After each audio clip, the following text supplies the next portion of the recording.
Today, we are focusing on Article 16. The Indian Constitution is a comprehensive document that lays down the framework for the functioning of the Indian government and the rights and responsibilities of its citizens. Article 16 of the Indian Constitution is one such provision that guarantees equality of opportunity in matters of public employment. This article is a crucial element in ensuring fairness and non-discrimination in the recruitment and selection processes for government jobs in India. Understanding Article 16.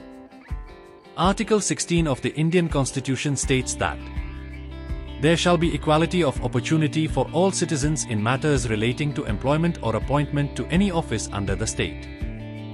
This provision emphasizes the principle of equality and prohibits discrimination on the grounds of religion, race, caste, sex, descent, place of birth, residence, or any of them. It ensures that all citizens have an equal chance to compete for government jobs, irrespective of their background or personal characteristics. Key features of Article 16. Article 16 consists of several clauses that outline the key features and principles related to equality of opportunity in matters of public employment. 1. Reservation. Article 16(4) allows the state to make provisions for the reservation of seats for scheduled castes, SCs, scheduled tribes, STs, other backward classes, OBCs, and other socially and educationally backward classes of citizens. This reservation policy aims to uplift the marginalized sections of society and provide them with equal opportunities for employment. It is important to note that the reservation policy is not a form of discrimination but a means to rectify historical social and economic imbalances. The reservation percentages vary from state to state and are periodically reviewed and revised by the government. 2. Creamy layer. Article 16, 4-A introduced the concept of the creamy layer within the reserved categories. The creamy layer refers to those individuals within the reserved categories who are economically and socially advanced and do not require the benefits of reservation. This provision ensures that the benefits of reservation reach those who genuinely need it, while preventing its misuse by the affluent sections within the reserved categories. 3. Equal pay for equal work. Article 16(2) guarantees equal pay for equal work for both men and women. This provision ensures that there is no gender-based wage discrimination in the public employment sector. It promotes gender equality and prevents any form of gender-based discrimination in terms of remuneration. 4. Non-discrimination in public employment.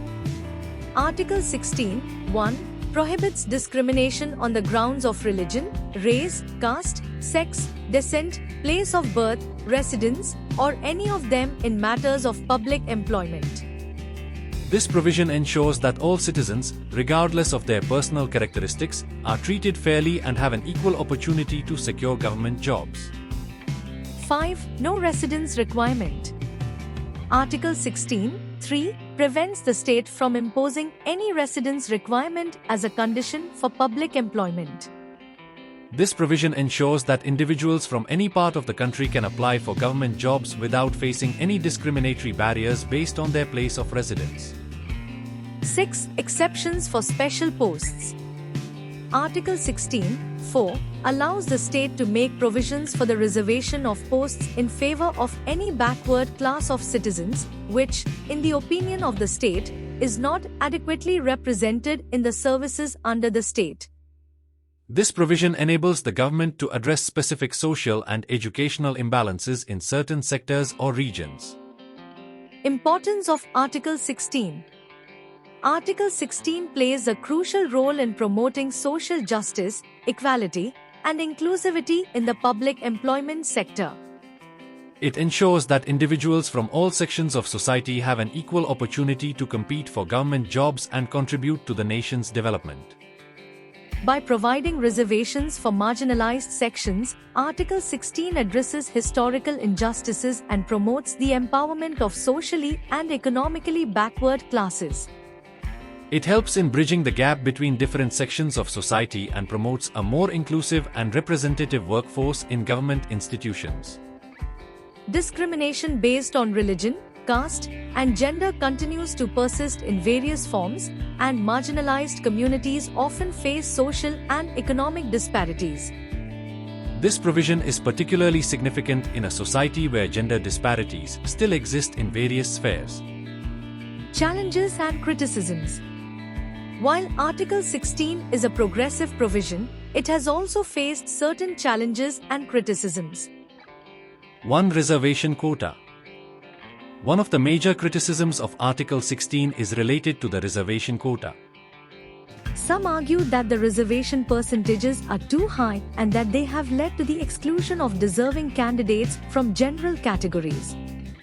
There have been demands for a revision of the reservation policy to ensure a more balanced representation. 2. Creamy layer exclusion. The concept of the creamy layer has also faced criticism. Some argue that it is difficult to define and implement the creamy layer criteria effectively, leading to the inclusion of affluent individuals within the reserved categories.